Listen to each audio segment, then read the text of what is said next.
Halo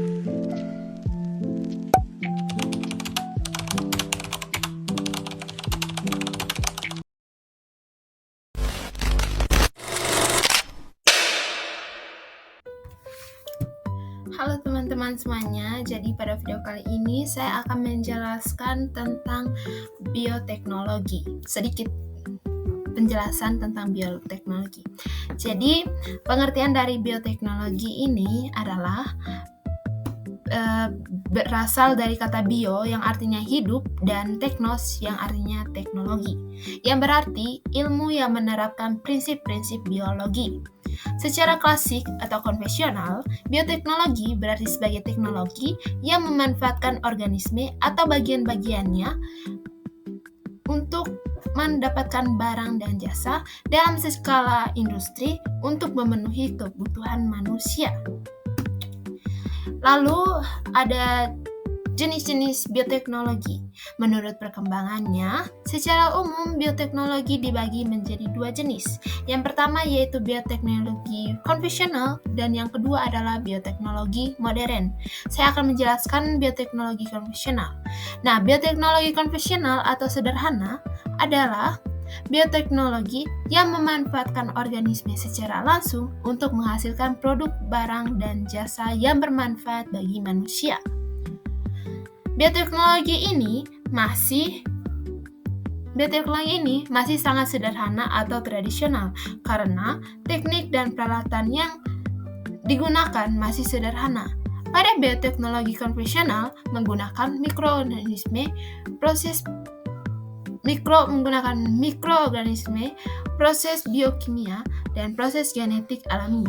Manipulasi yang biasa dilakukan hanya pada media tumbuh atau substrat, dan kondisi lingkungan belum sampai pada tahap rekayasa genetik.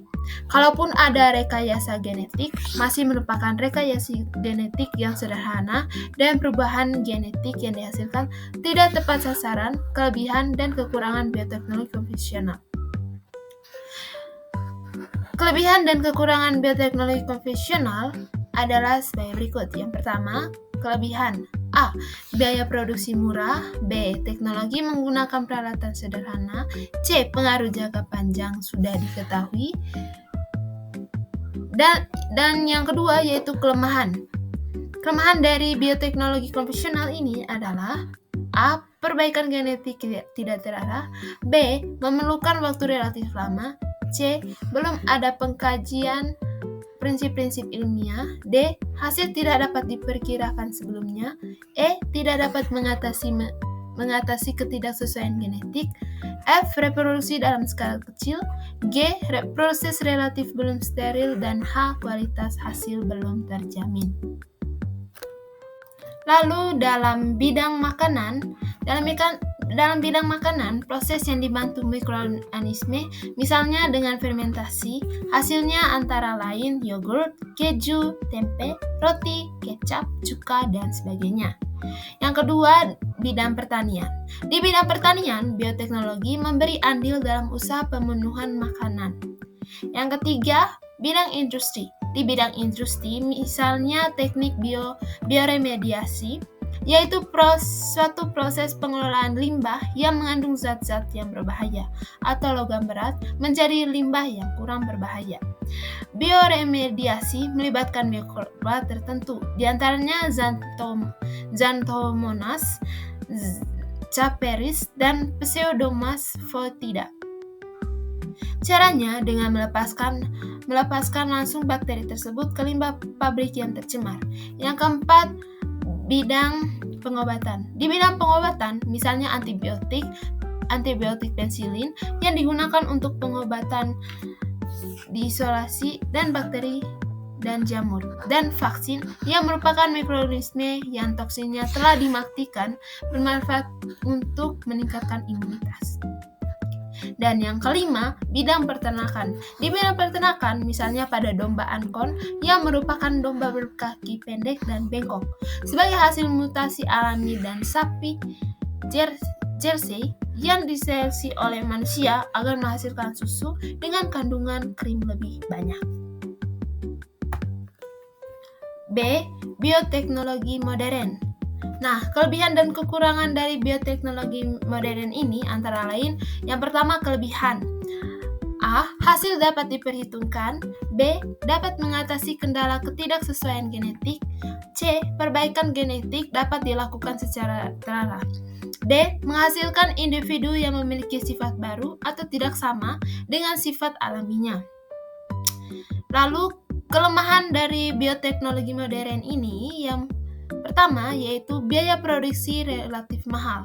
Yang kedua, menjadikan jenis tanaman monokultur. Yang ketiga, menyebabkan degradasi gen jenis lokal. Dan yang terakhir, memerlukan teknologi canggih. Dan juga pengaruh jangka panjangnya belum diketahui. Lalu, yang pertama ada tanaman transgenik. Tanaman transgenik adalah tanaman yang telah mengalami perubahan susunan informasi genetik dalam tubuhnya. Tanaman ini merupakan suatu alternatif agar tanaman tahan terhadap hama sehingga hasil panen dapat melimpah. Bahkan, tanaman juga dapat direkayasa mampu membunuh hama yang menyerang tumbuhan tersebut. Yang kedua, hewan transgenik. Selain tumbuhan transgenik, juga ada hewan-hewan transgenik.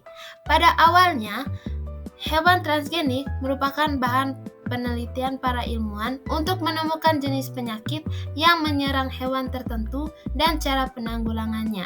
Perkembangan selanjutnya, penerapan teknologi rekayasa genetik pada hewan bertujuan untuk menghasilkan hewan ternak yang memproduksi susu dan daging yang berkualitas, ikan yang cepat besar dan mengandung vitamin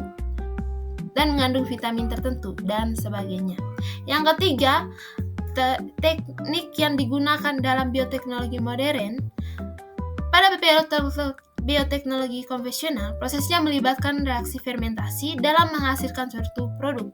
Lain halnya dengan bioteknologi modern, sudah melibatkan teknik rekayasa genetika, yaitu dengan menggunakan teknik DNA rekombinan, yaitu teknik mengubah susunan DNA suatu organisme dengan menyisipkan gen asing ke organisme tersebut sehingga diperoleh sifat baru yang tidak dimiliki sebelumnya. Teknik ini digunakan untuk menghasilkan organisme transgenik. Jadi teman-teman, sekian saja dari saya. Terima kasih. Oh wow.